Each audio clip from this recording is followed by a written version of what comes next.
very best. Pikachu? No one ever was.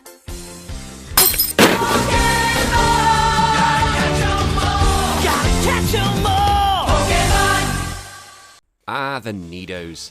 The first time we saw these monsters we fell in love with them.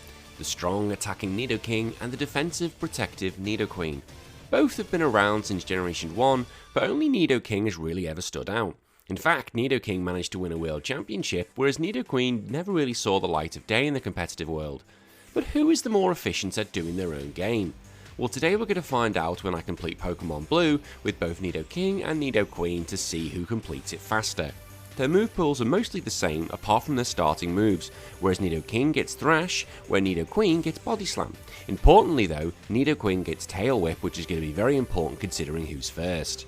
Now, as I mentioned at the beginning, Nidoking's stats are far more offensively spread, where Nidoqueen's are far more defensively spread. This could make a difference if we're facing Pokemon who will not go down in one hit, or can hit us just as hard. Now, as always, if you do like this content, please leave a like as it's really helpful to the YouTube algorithm. And if you want to keep up to date, please hit that subscribe button and the notification bell to keep in the loop of when my videos next come out. I also run a podcast every 2 weeks called The Pokeball, and I would love you all to check it out. Right, let's tell you about some cards and then we'll get into it.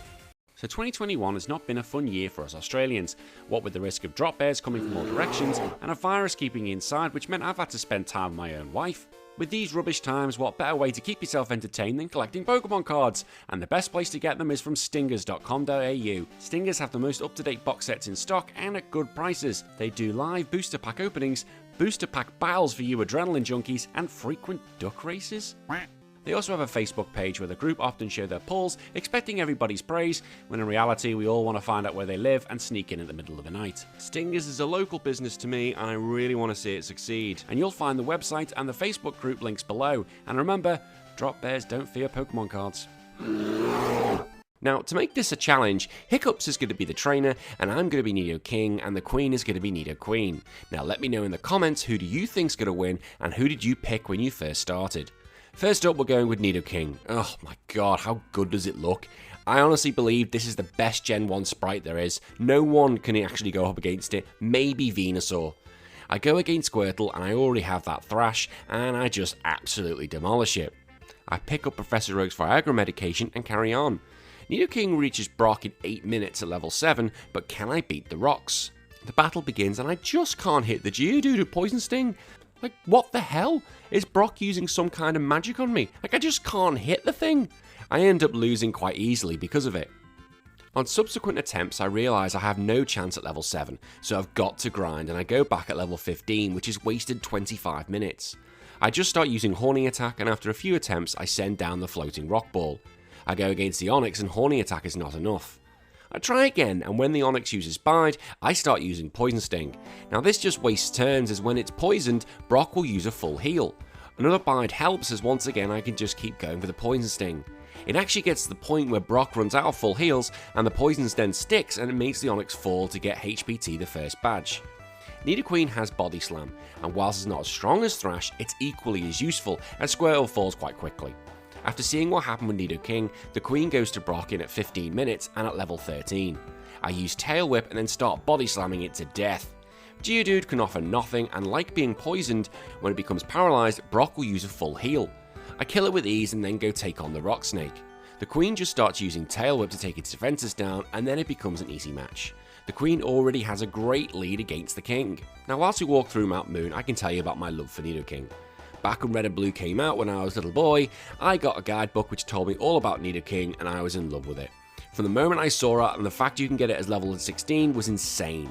My team was amazing at this point, having a Wartortle, a Pikachu, Butterfree and a Nidoking. I felt like nothing could stop me. And sadly for Nidoqueen, I just never went to it, going for the attack instead of the defense. For now, the King is going nowhere near Misty, as Bubble Beam will just finish me off in seconds. So we go up to take on God. Oh yeah, I called him God. Oh yes, before that I also go to get a rare candy, as I'm starting to learn where they all are. So yeah, God. He sends out Pidgeotto and I just click Thrash to get it down in 2.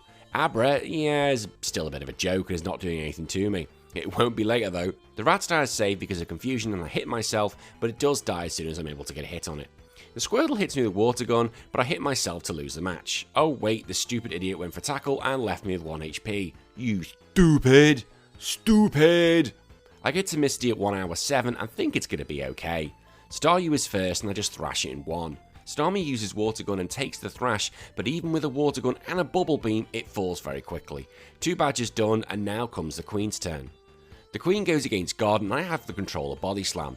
It takes 2 to smash the Pidgeotto away. The Abra, as we've seen, just goes down in 1, as does the Rattata. Squirtle nearly dies in 1, offers nothing, and down it goes.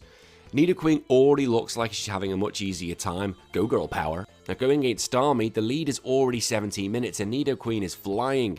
I take on Staryu and Body Slam does the job to get an easy kill. The Starmie is again faster, but this time, unlike facing Nidoking, it does kill off the Queen for its first loss. I try again and Nidoqueen wipes out Staryu in 1. The second time against Starmie, I get the paralysis, which is the key, as I now have the speed on it and get the win. 2 badges each, and they're both doing okay, I think. Nidoking goes on the boat to face God, but there is a big level gap between us. I use Horn Attack and see off the Fat Bird in 2. The Raticate also falls in 2. I then change the pace of the battle and kill a Kadabra with a Thrash, and remove the Wartortle in 1 as well. Lieutenant Surge won't be a problem due to the Nidos having the ground type, although with the switch trash thing, how wrong would it be if there were actually needles in there like that scene from Saw 2? Like, would you stick your hand in there to find a switch? I don't think I would, to be honest. Right, yeah, Surge, I kind of went off a bit track there. Voltorb receives a Horny Attack and down it goes. Pikachu receives the same treatment and gets the same treatment. I use Thrash against the Raichu and it goes down in 2 for an easy peasy win. Now back to the Queen, who is going against God. Body Slam does a chunk and I just throw some bubbles at it to kill it. For the Raticate, I do exactly the same. Against the Kadabra, 1 Body Slam does the trick. The Wartortle can't really do much either and it falls in 2 Body Slams. Now the good thing with Body Slam is whilst it's not as powerful as Thrash, it has the chance of paralysis and does not induce any confusion on me. The downside is, Thrash can just clear house the moment I click attack. Lieutenant Surge should just be as easy as it was for Nidoking. So much so, I didn't even heal at all. Body Slam doesn't get the kill against Voltorb, and I do take a Sonic Boom for its troubles before falling. Pikachu goes down in 1, which is always going to happen, and the Raichu, which is a waste of my time, and really uses Thunder Shock before going down. See, I knew what I was doing. Nidoqueen seems to be having a better time at the moment because simply of how it could handle Brock. Now it's back to Nidoqueen, who is arriving at Celadon and picks up Ice Beam. Now this is the really good thing with the Nidos, is that their move coverage is insane. It's probably one of the reasons I loved Nidoking back when I was a kid. With Ice Beam now in my arsenal, I can go after Erica and the King arrives there at 1 hour 38. This game is really quick, isn't it? Victreebel is first and Ice Beam is key here. Razor Leaf does about half with a critical, but then it falls. The Tangler, as we always say, is a waste of my time. And finally it's Vileplume, and the Ice Beam freezes it, which means this match is over. In Generation 1, you can't thaw out of the ice, and it's an instant win. I remember back when I was a kid, I went to a Nintendo event and faced their expert called Dave, and it ended up being a Mewtwo versus Mewtwo match. And first turn, I was faster, clicked Blizzard, froze it, and walked off with my prize. Absolutely broken mechanic it was. Now with Nidoqueen, I go a different route and decide to go after Geomate first before fighting Erica, just for the extra experience. The Queen is armed with Bubble Beam, which makes this match very easy for her. Geo starts with Onix, who falls in 1. Rhyhorn also goes down in 1, and finally it's Kangaskhan, where it started Rage, which is dreadful in this situation. Due to its weak power, I go after it with Body Slam and remove it pretty quick. With Geomate done, I go face Erica and it really should be the same result. The Queen goes against Victreebel and gets the freeze straight away and I clear it up. The Tangler also goes down in 1. Her last Pokemon is Vileplume and I use 1 Ice Beam and nearly finish it, then a Petal Dance does absolutely nothing to me, so I can finish it easily enough to make it 4 badges for both of them. Now one thing I should talk about, which I've always found odd, is that Nidoking and Nidoqueen, although male and female, can't breed with each other. Now this wasn't a thing in Generation 1, but it was in Generation 2. Although they can mate with a Ditto, which seems weird as they're mating with another Nidoking or Nidoqueen, this has never made any sense to me, as because I thought when breeding came along in Generation 2, it was because of the existence of these two, and the fact that they can't have babies just doesn't make any sense to me, and never has really. Now going back to Nidoking, he's still got to do the Team Rocket hideout, and this should be equally as easy, but I can't be arsed giving a Bubble Beam as I still had Water Gun. It doesn't matter though, as the Water Gun is enough for Onix and for the Rhyhorn. With the Kangaskhan, I just use Thrash, and it's the same result as usual, and it falls in 3 hits. With both the Nidos back on track with each other, I head to Pokemon Tower to face God once more. The level gap is still very big at this point. Ice Beam can kill the fat bird in one, Growlithe can take a water gun, but it can't take a second. Execute falls in one Ice Beam. I then switch back to Thrash and it takes Kadabra in one, and it only takes 2 hits to remove Wartortle. I know this is easy for Nidoking and it should be for Nidoqueen, but those levels are going to shoot up very soon for the God. And this happens straight away as Nidoking goes after God in Sylph Company. The big fat bird is still a lower level and it takes 2 Ice Beams to fall. I use the water gun on Growlithe and it doesn't do much at all. However, before I killed it, I got layered, which is great for the bad boost glitch. That is such a mouthful every time I have to say it. The Execute goes down in one Ice Beam. Now the main threat here is the Alakazam, which comes out and uses a Confusion, which means I can remove it. When I face the Blastoise, it just keeps using Withdraw, which means I can finish it in a few thrashes. The Alakazam is going to be such a threat as it's going to be armed with Psychic and Psybeam, which can do so much damage to me. After taking on God, I have to go fight Geomate once more. He starts with the weaker version of myself, and I use Thrash to remove it in 2. The Kangaskhan takes 2 thrashes before switching to Ice Beam to finish it. I use another Ice Beam against the Rhyhorn, and down it goes. Finally, it's Nidoqueen, which goes down in 2 Ice Beams as well. Really, Geomate, you're just wasting my time. The reason for doing the events in Silphco first is because after you've done it, you get the TM for Earthquake, which is without a doubt the best move that both Nidos can have, due to its power and the stab damage. I go after Koga with my new move at a time of 2 hours 25 minutes. Coughing is first for the Mauling and it goes down in 1. The Muck can't take the Rocking either and goes down in 1 as well. The second Coughing just falls as quickly as the first, and finally it's the Wheezing that goes down in 1 as well. We jump back to Nidoqueen, who's got a little bit catching up to do compared to its kin. I go face God and Fat Bird goes down in 1 Ice Beam, the Growlithe goes down in the Bubble Beam, and the Execute falls in 1 Ice Beam, the Kadabra falls in 1 Body Slam, and finally it's that Turtle who takes 2 slams to go down. Like Nidoking, I follow the same route so I can get access to Earthquake by taking on the events at Sylph Company. This means first taking on God. His stupid Fat Bird goes down in 1 Ice Beam, the Growlithe holds on and again uses Leer, which is key. The Execute does survive an Ice Beam, but misses hit Hypnosis so I can finish it off. The main danger Alakazam hits me with a Psybeam, but I kill it with 1 critical Body Slam. The Blastoise comes out and it goes on the attack and nearly kills me with a Bubble Beam, but I fire back with a critical Thunderbolt to remove it in 1. I think about how all this is going to end at the final battle, and I really think it's going to be a nightmare because of Alakazam and Blastoise. The last bit of story is against Geomate. Nidorino is first and I use the Body Slam to get the paralysis on this thing before I kill it next turn. Against the Kangaskhan I use a Body Slam, but then I'm hit by a critical Comet Punch. Rather than hitting me again, it uses a Rage, which means it's an easy kill.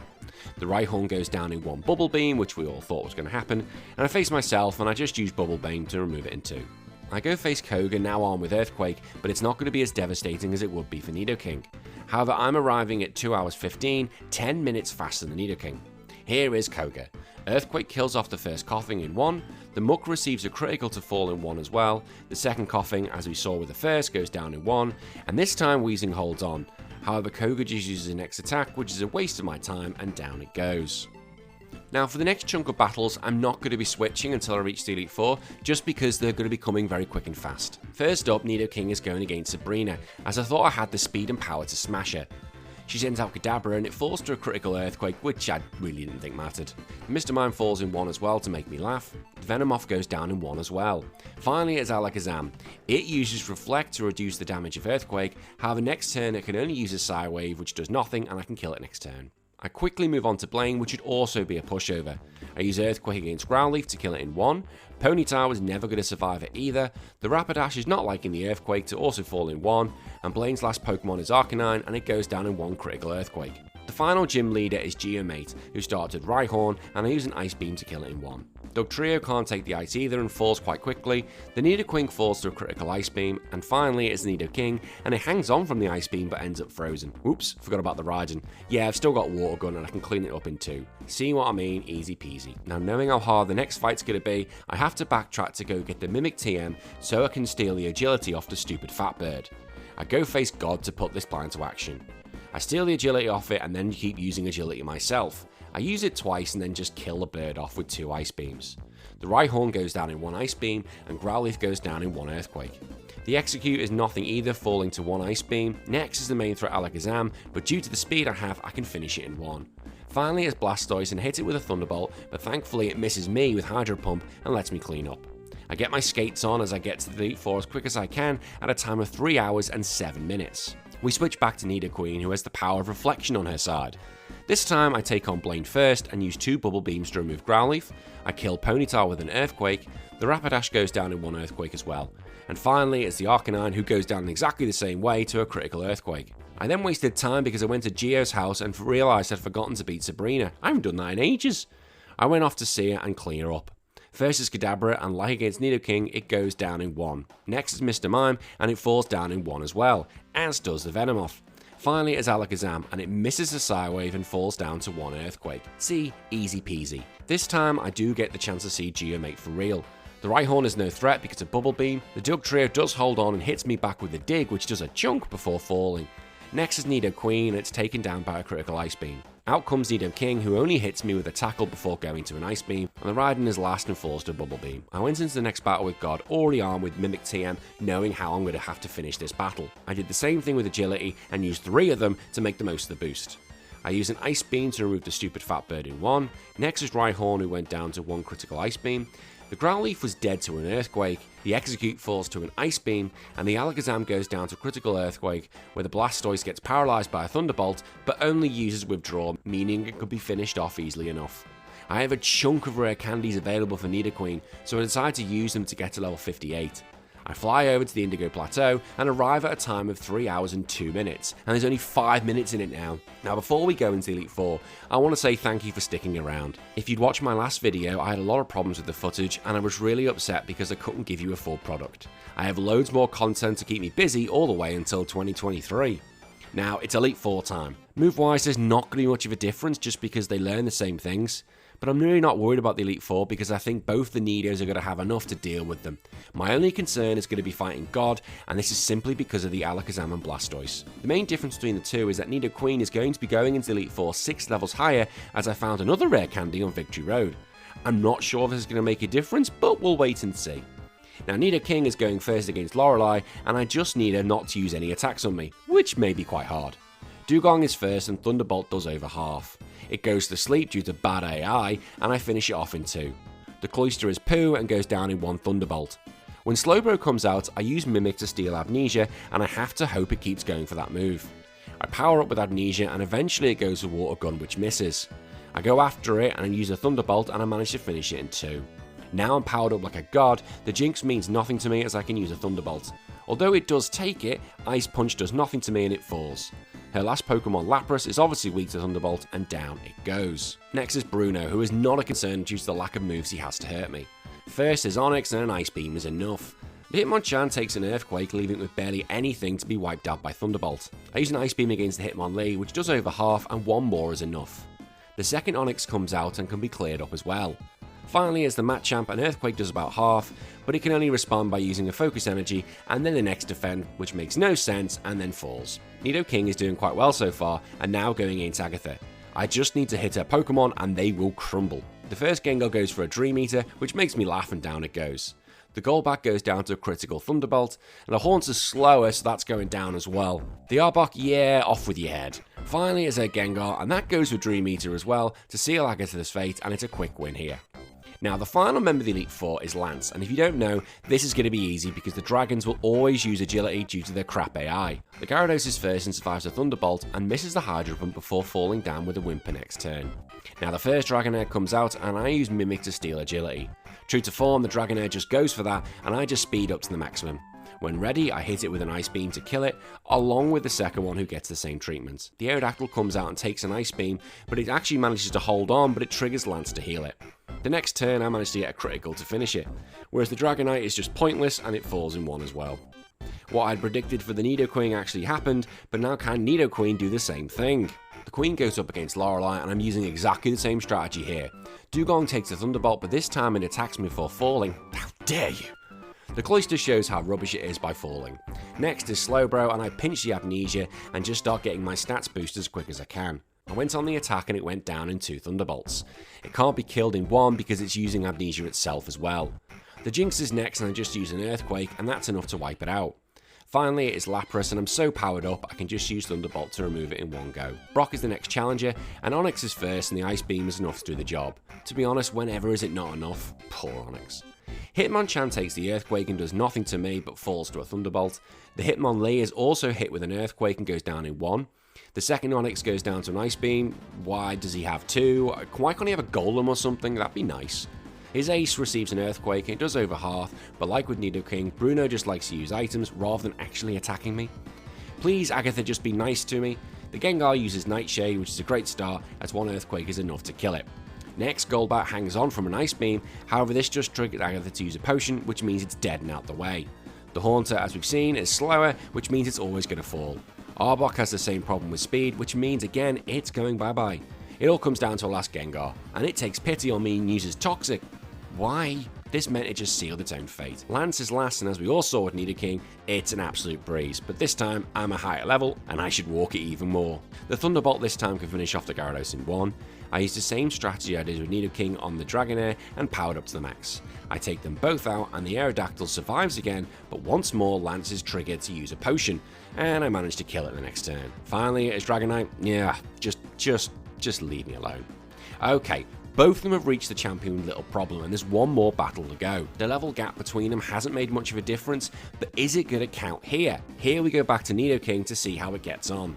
I get rid of Ice Beam for Blizzard just so I had the extra power and an extra chance for Freeze. Pidgeot is first and I hit it with a Blizzard and it goes down a critical hit. The main threat comes out and as a Survivor Psybeam just about, I use an Earthquake and down it goes in one. Raiden doesn't like getting an Earthquake and I can send that down in two. Next is Arcanine, I have the speed and it goes down to one Earthquake. Out comes Executor and it takes a Blizzard and luckily misses Hypnosis, leaving it to be open to be killed. Finally it is the Blastoise and I can't kill it with a Thunderbolt and I end up dying to a Hydro Pump. In fact, I was very lucky getting there as I went on to fail this multiple times. The Alakazam could use a Psychic and I would barely hold on, if at all. There's no way I'm beating the rest of his team with 3 HP, as the Executor can put me to sleep or just finish me one of its 2 attacking moves, and then there's the Blastoise. If I can't kill it in one Thunderbolt, it's useless unless it's a critical. I reckon I could take a Hydro Pump, but turns out I've got to be very lucky to even get that far. It took me ages to even get back to the Blastoise, and I can't even use the badge boost glitch as the Pidgeot has dropped agility and I actually level up after riding, which means I would lose the advantage of those boosts. After much head scratching, I decide the only way I'm going to do this is hope I can freeze the Alakazam. This actually ends up happening when I was getting really annoyed and just seeing what happened, as it used a Psychic to leave me with 2 HP. I managed to get the freeze and then I had a Brainwave. Used the Mimic to steal recover. It can't unfreeze itself, so I healed up to the max and killed it when I was ready. The Raiden, as we've seen, is no threat whatsoever and only uses Horn Drill, which won't work on me because I'm faster. Next is Arcanine, as we've seen, it's going to fall in one Earthquake. Out comes the Executor and we both miss our moves, but then the next Blizzard is able to freeze it, which is fantastic, as this means I'm going into the Blastoise battle with full health. I use a Thunderbolt on the Blastoise and it does about half, but then it uses Withdraw. Okay, I've won. Why couldn't you have done that the first time, you stupid thing? Either way, it's done now and I just have to scroll through the credits to get my time. I do love Nidoking and I was so happy to see it do well.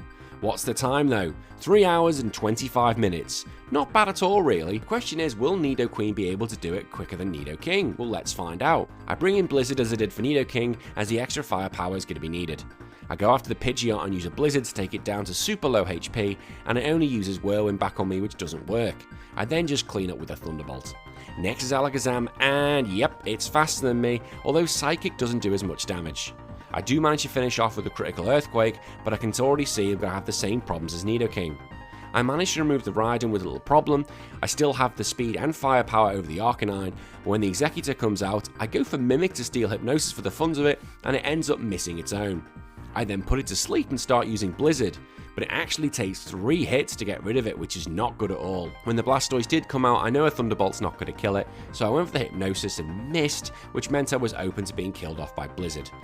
Yeah, and I'm going to have to do the same thing as Nidoking, aren't I? It doesn't actually take me as long to do this as it did for Nidoking, but I managed to freeze the Alakazam yet again and steal its recover.